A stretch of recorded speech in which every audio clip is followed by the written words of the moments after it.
So number one, be decisive. Deciding gives you direction, So number two, once you make that decision, the very next step is believing. Believing in yourself. Believing that you can do it. Believing that you deserve it, right? Believing gives you strength and it gives you purpose. I think when you believe in yourself, it's almost like a superpower. It's like all encompassing, and it just gives you strength. And Willow, I think you were the one that said the word purpose. Yeah. Gives you purpose. Can you really resonate with this particular one? I can, because I think sometimes we're doing things to please so many other people, and we believe that it's for the best to just please other people. But then when you sit back and you actually just start believing in yourself, you figure out what you want, and you can figure out where you need to go next. Yeah. Does believing in yourself come easy to you, No, Willow? not at all. It doesn't. I constantly second guess everything I do. You do. So you struggle with believing into yourself. Yeah. Have you pinpointed why you struggle believing in yourself? I was bullied a lot in elementary school, and that definitely, my self-confidence took a hit from that. So Yeah. I definitely think that's where it stems from. But I've become, in this philosophy that, if you fake it, eventually you are going to believe in yourself. Yeah. So, back in probably senior year of college, I just started, just saying that, I believed in everything I did. I thought that everything I did I was doing it good, and I was getting to the place that I wanted to be. And then eventually I started to actually believe it. Believe in yourself, yeah. And I think, I was bullied too. I can identify with you when you said you were bullied in high school. I was too. I was bullied in high school, and I was bullied worse once I got out of high school, and I got a job. I was still in Maine, and I got a job in an insurance company. And I don't look girly, I look different, and I didn't quite fit in with the office girls, I guess. And I was super creative. I was on a dance troupe. I was doing hip hop dancing on the side and DJing at night and being my creative self. But I had to, pay my bills. So, I worked at an insurance company, and I got so bullied. It was so cliquey, and they just really, really super, didn't welcome me and, looked at me like I was, this odd creature and, bullied me. It was really bad. It was really bad, and it really affected me, horribly. And it affected my self-esteem, too. My self-esteem, I believe in myself. And I think that's why I probably, suffer with, depression a lot, maybe developed some anxiety. Maybe that's where my anxiety really started to really form and develop, where it was recognizable to me. Yeah. Yeah. So, but as you get older, you start to not give a fuck about other people, right? Yeah. I mean, I remember Oprah saying, when she turned 50, she was like, the best thing about turning 50 is she just don't give a fuck what anybody thinks anymore. She didn't say the word fuck, because Oprah doesn't swear. I would love to hear Oprah say fuck. Wouldn't you? That would you love to hear cool. Oprah say fuck? I would love that. Me too, right? I'm a big Oprah fan. I think everybody knows that by now. But yeah, and it is true. It is true. The older you get and the further you distance yourself from those bad traumatic experiences, you just start not to, it just becomes less and less and less important, or something that you hang on to, or that affects you. So I guess that's one good thing about getting older. I mean, there's so many negative things. Yeah. We've got to have a couple positives. Okay, so decisiveness, and then believing in yourself, right? Deciding gives you direction. Believing gives you strength and purpose. Number 3 is commitment. So commit to your decision. Whatever that decision is that you made, commit to that decision. Commitment is what gets you started. So once you decide what it is you want to do, you believe in yourself, now you wholeheartedly, with every bone in your body, right, 100%, you commit to that. That's yours. That's yours to have, and you commit to that. Yeah? Right? Right. Okay, so decisiveness, believe, and commitment. Deep commitment. So number 4, we got as set goals. So, because once you have a commitment, then you have to set goals, set realistic and specific goals. They need to be specific. Goals with specifics, specific details, creates intention, right? Goals without specific details, without detail, that's just a wish. It's just a wish. Mm-hmm. So when you're setting your goals, and what I mean by be specific and have details, let's say it's you want to, you know, you're just starting out and building a clientele. How many clients do you want in your book? You know, what's your goal? I want 2 new clients a week in my book, or I want 3 new clients a week in my book. It can relate like to anything. You just have to set goals. They can be both business. They can be like within your career. They can be financial.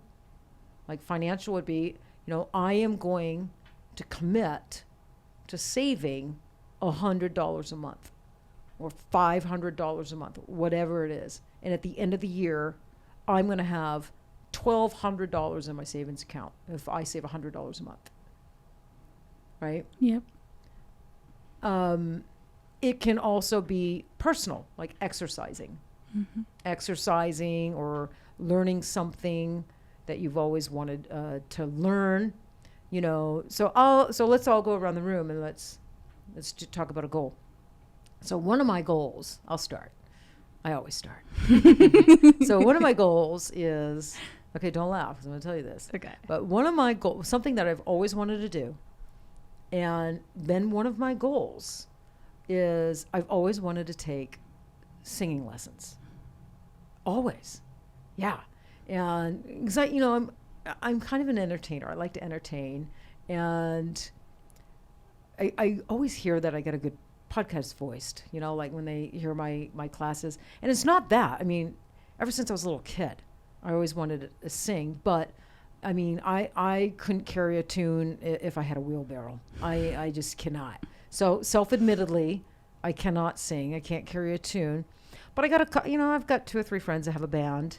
And when we go quadding or camping and we're all by a fire at night, I mean, they get out their acoustic guitar and they sing and they sound so magical. And then here I am. I mean, I sing along because I'm moved to, right? I can't just sit there and listen to a really great song. I mean, I got to sing it. I got to sing it out loud. It's just me. And I don't want to like embarrass myself. So I just want to take singing lessons, not to be a singer or a rock star or to go cut a record. I want to learn to sing so I can just carry a tune a little bit, right? And I think it would be really fun for me to do that because it is part of the entertainment world, and I think I would enjoy it. So that's a goal that I have set for myself, and I've set it for October. Once this color theory project launches, then I'm going to take singing lessons. I've been researching, and I think I found my singing coach here in Vegas. But, so once that project launches, that's what I'm going to do. All right. Are you going to sing for us? Huh? Are you going to sing for us? Well, that should be our goal for finishing the color theory project. Oh, yeah. What's that? That should be our goal for finishing the color theory project. Is to hear you sing. To hear I sing. Well, I will have my tip bucket out. So I will have my tip bucket out. So I will expect some tips. So I don't carry cash. And no one carries cash every I don't day. care. I take I'll take when I don't eat candy. I don't know. I chew gum. I'll take some gum, Olivia. Toss a piece of gum in. Yeah.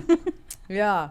Okay, so what's one of your goals, Olivia, for My goal is to buy a house. buy a house? Yeah. So if you set do you know your budget? Do you know the area? Have you set some of these specific things so you create this image in your head? We've set like the financing part. The financing part? Yeah. The Yeah. budget, we're still like working on that. Working on the budget. Do In the you area. okay, so when? We're hoping next year. Next year? Yeah. Okay. So when next year? I That's haven't a set- little yeah, vague. so I need to set a date. Yeah, right. But you see what I'm saying? Yeah. Because then it's just a wish. It's Yeah. this kind of floating kind of wish, and those wishes need to land somewhere solid. Does that make sense? Yeah, it does. Yeah. Because then I'm just continuously saying, Sometimes you're just Yeah. continuously saying, well, sometime next year. When next year? yeah. It makes it more real, I think. Okay, Willow. I've always wanted to learn to skateboard ever Yeah. since I was a little kid, and my dad always said that like our family was not meant to skateboard. So I never learned when I was a kid, but I have a board. I have knee pads and elbow pads and wrist pads. I just need to buy a helmet. And then Yeah, please buy a helmet. yeah, I We can't need your brain. I can't damage this. No. No, I will kill you. I will get a helmet, I promise. Well, we can put stickers on it. We can put Yeah. like a girl. We can get all decked out with Girlz Inc. Ooh, that'd be cool. That'd be super cool, right? That'd be very cool. So skateboarding. Well, I'll go rollerblading with you. I'm a good rollerblader. That's another thing that I want to learn. I have rollerblades. Yeah, But I don't know how to do Well, I it. grew up on skateboards. So I Okay. grew up on skateboards because there really weren't rollerblades, or they weren't really cool. Like, when I was coming up, it was skateboarding was pretty cool. So I had a skateboard, and then I moved on, and I always roller skate. I've been roller skating since I was 4 years old. So then I crossed over to rollerblades. Yeah. So okay, skateboarding. Oh, that'd be fun. Yeah. That'd be fun. Is it a dying sport? I don't know. It might be. I still just follow Tony Hawk, and he's Don't- not like a professional No, anymore. but he's a badass. He's so badass. He's a Like, badass. he's as old as my mom, and like he is still doing that. Yeah, I just watched a documentary on skateboarding. Yeah. I think it was on Netflix or Prime. I can't remember which one, about Danny. Oh gosh, dang, what's his name? Can't remember. But anyway, Danny. Oh, it was so good, man. It was so good. Yeah, Rob, the guy from Ridiculousness. Oh, Rob Dyrdek. Dyrdek, Mhm. yeah. And I love him. Yeah, he's awesome. And look what they turned their skateboarding career into. Exactly. They turned it into like an empire. An empire, yeah. No. Yeah, I was wondering the other day when I was watching the documentary, is there anybody like as famous as like Tony Hawk and Rob, like nowadays that stand out the way they stood out? I don't think so. Yeah. I watched a documentary about Tony Hawk, like how he came up and everything, and It was so good. it just doesn't seem like there was anyone besides Tony that like had that type of like skill Yeah. and power to get there. Yeah, I know. He was fly, man. He was like super fly.